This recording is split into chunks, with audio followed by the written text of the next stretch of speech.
하나님께서 오늘 우리에게 주신 말씀 창세기 21장 14절에서부터 19절까지 말씀입니다. 창세기 21장 14절에서부터 19절까지 말씀. 하나님의 말씀을 받들어 봉독할 때에 살아계신 하나님의 음성을 들으시기 바랍니다.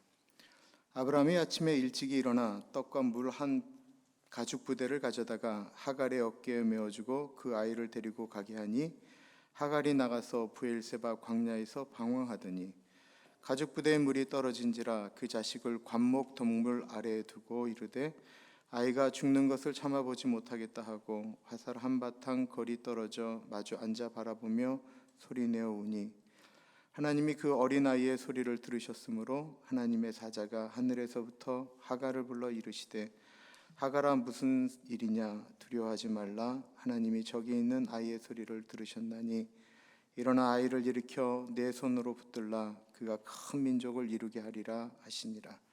하나님이 하갈의 눈을 밝히셨으므로 샘물을 보고 가서 가죽 부대에 물을 채웠다가 그 아이에게 마시게 하였더라. 아멘. 요즘은 아이를 버리거나 죽였다라고 하는 못된 엄마에 대한 이야기가 매스컴에 나오기는 하지만 사실 그런 어머니들을 정상적인 엄마라고 이야기하기는 어렵습니다. 자식을 버리는 엄마는 아마 0.1%도 되지 않을 것이기 때문에 그렇습니다. 아마 0.01%도 되지 않을 것입니다. 성경에는 여자로서는 별로 좋은 이미지가 아닌 여인들이 종종 나옵니다.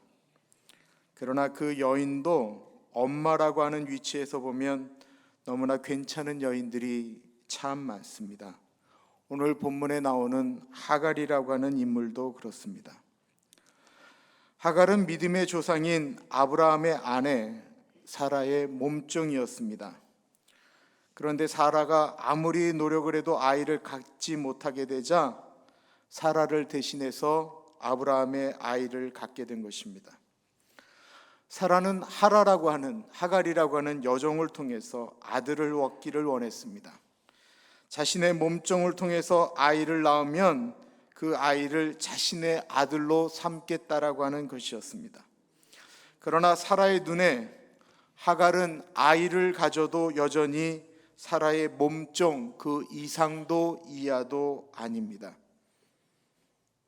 아브라함과 동침한 사라의 몸종 하갈이 정말 아이를 갖게 되었습니다. 사라가 보기에는 아기를 가져도 임신했어도 여전히 자신의 몸종이어야 했습니다. 그런데 하갈은 그렇게 생각하지를 않았던 것입니다. 자신은 아브라함의 아이를 가진 엄마다라는 것입니다. 나는 나의 아이를 가진 것이지 사라의 아들을 가진 것이 아니다라고 생각한 것입니다.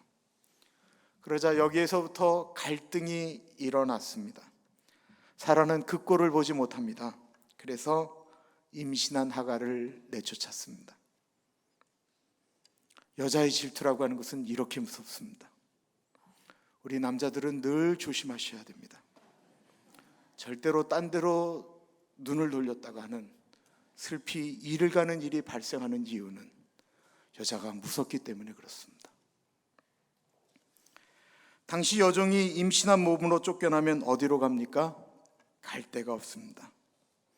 그는 겨우겨우 도망쳐서 어느 샘물 곁에 머물게 되었습니다. 그때 하나님이 하갈에게 나타나십니다. 창세기 16장의 이야기입니다. 여호와의 사자가 광야의 샘물 곁 곧 술길샘 곁에서 그를 만나 이르되 사라의 여종 하갈아 내가 어디서 왔으며 어디로 가느냐. 그가 이르시되 나는 내 여주인 사레를 피하여 도망하나이다. 여호와의 사자가 그에게 이르되 내 여주인에게로 돌아가서 그 수하에 복종하라. 여호와의 사자가 또 그에게 이르되 내가 내 씨를 크게 번성하여 그 수가 많아 셀 수 없게 하리라. 여호와의 사자가 또 그에게 이르되 내가 임신하였은즉 아들을 낳으리니 그 이름을 이스마엘이라 하라. 이는 여호와께서 내 고통을 들으셨음이니라. 사실 이 하갈의 임신은 하나님의 약속의 말씀을 믿지 못하고 기다리지 못한 아브라함과 사라 때문에 발생한 일입니다. 하나님이 아브라함과 사라를 통해서 민족을 이루시겠다라고 했음에도 불구하고 그들은 기다리고 기다리다가 10여 년 정도가 지나니까 더 이상 기다리지 못해서 발생한 사건입니다. 하갈이 원했던 일이 아니었다라는 것입니다. 사실 하나님의 약속에 이 하갈이 들어가 있었던 것도 아니었습니다. 그럼에도 불구하고 하나님은 이 임신한 여인의 아픔을 아셨습니다. 그러시면서 11절에 보면 아이의 이름을 이스마엘이라 하라고 하십니다.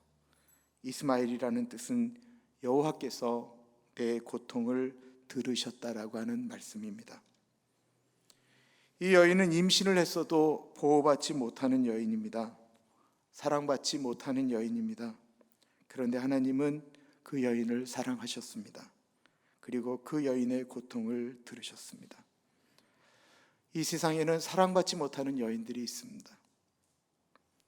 남편의 사랑을 받지 못하는 여인들, 처갓집이 너무 가난하다고, 많이 배우지 못했다고, 데리고 다니기 부끄러울 정도로 못생겼다고, 요리 못한다고, 별별 소리를 다 하면서 사랑받지 못하는 남자들의 여자들이 있습니다.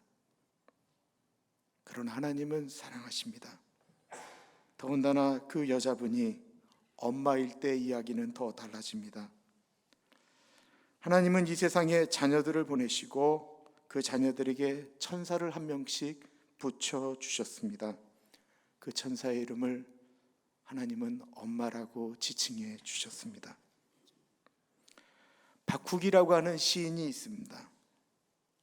이분이 엄마라고 하는 기계, 시의 제목이 엄마라고 하는 기계라고 하는 시를 썼는데요, 사실 한국 엄마들의 이야기입니다. 엄마는 수많은 작은 부품으로 만들어져 있다. 나사 몇 개 빠져도 문제없이 잘 돌아간다. 엄마 몸속에서 가끔 빠진 나사 소리, 굴러가는 소리가 들리지만 엄마만 그 소리를 듣지 못한다. 어느 날 갑자기 잘 돌아가던 엄마가 멈추고 병원에 가서 엄마를 뜯어보면 이미 주요 부품이 망가진 뒤다. 하나님의 음성을 들은 하갈은 자신을 학대하는 사라에게로 다시 돌아갔습니다. 왜 그랬습니까? 그의 뱃속에 자라는 아이를 살릴 수 있는 유일한 방법은 다시 돌아가는 것 외에는 없기 때문에 그렇습니다. 엄마는 그런 것입니다. 엄마는 자식을 위해서라면 골백 번도 머리를 더 숙일 수 있습니다. 자식을 위해서라면 자존심도, 자신의 건강도, 여자로서의 자존감도 다 포기할 수 있습니다. 우리들의 엄마들이 무엇 때문에 그 많은 것을 포기하며 사셨을까요? 이쁜 옷 입고 싶은 여인의 마음, 잠 오래 자고 싶은 욕구, 그런 많은 것들을 포기하며 사셨습니다. 엄마이기 때문에. 엄마는 자식을 위해서는 자존심도 포기하고 밖에 나간 자식을 위해서 기다리며 아파하는 몫도 엄마의 몫입니다. 남들 보기에는 별로라고 이야기하는 사람이라 할지라도 엄마에게는 늘 그 자식을 가슴에 품고 같이 가야 되는 존재가 바로 엄마입니다. 그리고 그 사랑이 우리들을 여기까지 이끌었습니다. 하갈은 다시 사라에게 가서 거기서 아이를 낳았습니다. 그리고 하나님이 말씀하신 대로 그 이름을 이스마엘이라고 지었습니다. 이스마엘은 아브라함의 아들 이삭이 태어나기 전까지 13년 동안 잘 지냈습니다. 그런데 문제가 발생한 것입니다. 그것은 하나님의 약속대로 사라도 아이를 낳게 된 것입니다. 사라가 낳은 아이는 그 유명한 이삭입니다. 이삭이 갓 돌이 되었을 때 13살 난 이스마엘이 이삭을 데리고 희롱을 했습니다. 형이 1살짜리한테 희롱을 한 내용이 뭐였겠을까요? 이삭이 잘 알았을까요? 근데 그 장면을 사라가 본 것입니다. 당장 아브라함에게 가서 이야기합니다. 하갈과 이스마엘을 내 눈앞에서 치우라고. 이번엔 죽일 작정을 했던 것 같습니다. 단 며칠 식량과 물을 가지고 두 사람을 보냅니다. 물론 아브라함은 하나님의 약속을 믿기 때문에 두 사람을 그렇게 보낸 것입니다. 오늘 읽은 본문 말씀을 다시 읽어봅니다. 아브라함이 아침에 일찍이 일어나 떡과 물 한 가죽 부대를 가져다가 하갈의 어깨에 메어주고 그 아이를 데리고 가게 하니 하갈이 나가서 부엘세바 광야에서 방황하더니 가죽 부대에 물이 떨어진지라 그 자식을 관목 덤불 아래에 두고 이르되 아이가 죽는 것을 참아 보지 못하겠다 하고 화살 한바탕 거리 떨어져 마주 앉아 바라보며 소리내어 우이니 하나님이 그 어린아이의 소리를 들으셨으므로 하나님의 사자가 하늘에서부터 하갈을 불러 이르시되 하갈아 무슨 일이냐 두려워하지 말라 하나님이 저기 있는 아이의 소리를 들으셨나니 일어나 아이를 일으켜 내 손으로 붙들라 그가 큰 민족을 이루게 하리라 하시니라. 하나님이 하갈의 눈을 밝히셨으므로 샘물을 보고 가서 가죽 붓대에 물을 채워다가 그 아이에게 마시게 하였더라. 광야에서 물이 떨어지니 이제 죽을 길밖에 없습니다. 하갈은 이스마엘을 좀 거리에 누워놓은 다음에 보면서 통곡을 합니다. 기가 막힌 장면입니다. 하루아침에 집이 없어졌습니다. 하루아침에 아버지가 없어졌습니다. 하루아침에 가정이 없어졌습니다. 거기에 갈 곳도 없습니다. 먹을 것도 물도 없습니다. 희망이 없어진 것입니다. 목이 말라 굶어 죽는 아이 앞에 엄마가 할 수 있는 유일한 일은 통곡하는 것 외에는 없습니다. 하갈은 아이를 누워놓고 엉엉 울기 시작합니다. 자신의 아픔보다 자신의 타는 목마름보다 더 아픈 것은 목이 타 죽어가고 있는 자녀의 모습입니다. 이 세상에 이것처럼 슬픈 장면이 어디 있습니까? 성경에 남편이 죽고 부모님 죽고 하는 장면이 나올 때도 슬픈 장면으로 나오는 것이 있지만 자식의 문제가 나올 때는 성경도 다 통곡으로 표현하고 있습니다. 엄마의 울음소리 가운데, 아비의 울음소리 가운데 자녀에 대한 것처럼 고통스러운 것은 없기 때문에 그렇습니다. 그 하갈의 눈물을 하나님이 보셨습니다. 들으셨습니다. 하갈아 무슨 일이냐 두려워하지 말아라. 하나님이 저기 있는 아이의 소리를 들으셨다. 이 부분은 앞에 부분과 비슷한데 뒷부분에 아주 중요한 표현을 하나님이 쓰고 계십니다. 하나님이 말씀하십니다. 일어나 아이를 일으켜 네 손으로 붙들라. 네 손으로 아이를 붙들라. 이것은 하갈에게 한 말이 아니었습니다. 사라의 여종에게 한 말도 아니었습니다. 그것은 바로 엄마에게 한 말이었습니다. 이스마엘의 엄마에게 외친 말씀입니다. 아이의 손을 붙들 수 있는 손은 엄마의 손밖에 없기 때문에 그렇습니다. 다른 손이 붙잡을 수 없습니다. 아무리 돈이 많다 할지라도 돈 많은 부자의 손이 아이를 붙잡는 것이 아닌, 가난해도 아무 것이 없어도 엄마의 손으로 아이를 붙들고 일으키는 것입니다. 여자의 손은 약합니다. 그러나 엄마의 손을 약하다라고 말씀하는 글은 이 세상에 한 구절도 없습니다. 그 아이의 손을 일으킬 손은 너밖에 없다라고 말씀하셨다라는 것입니다. 하갈이 그 이후로 어떻게 살았을까요? 이스마엘이 민족을 이루기 전까지 하갈은 이스마엘을 세우기 위하여 얼마나 애쓰고 노력하며 살았을까요? 아무리 힘들고 어려워도 하나님이 말씀하셨던 네 손으로 붙들라.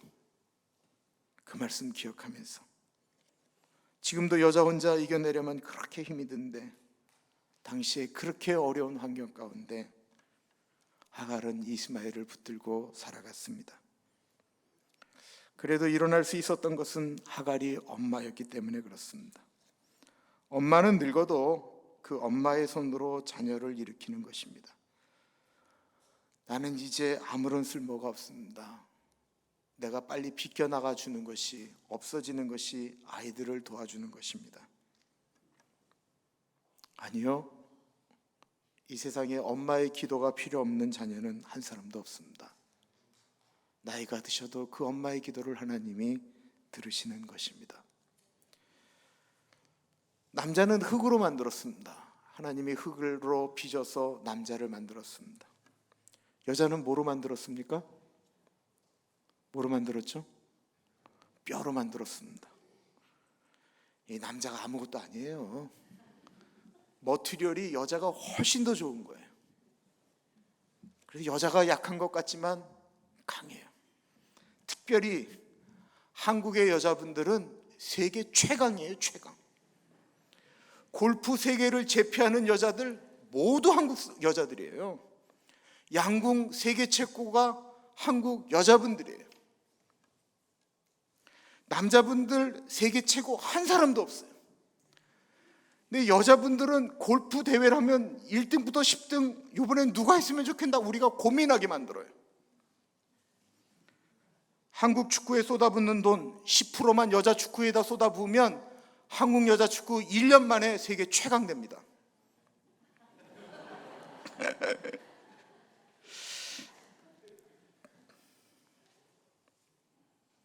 그런 한국 엄마들이 세계에 있는 어느 엄마보다 더 잘하는 것이 있다고 한다면 그것은 바로 기도라는 것입니다. 흙은 쉽게 날아갑니다. 그런데 그 흙 위에 엄마의 눈물이 쏟아집니다. 흙이 물을 만나면 진흙이 되어집니다. 흙은 날아가지만 진흙으로는 형태를 만들어갈 수 있습니다. 오늘날 우리들이 지금까지 여기까지 있는 데는 우리 엄마들의 눈물이 우리의 삶에 떨어졌기 때문입니다. 그리고 자녀를 위해 흘리는 그 눈물을 하나님은 절대로 버리지 아니하십니다. 우리를 지금까지 인도하시고 이끄시는, 우리를 위하여 탄식하셨던 엄마를 생각하는 복된 하루 되시기를 기도합니다. 기도하겠습니다.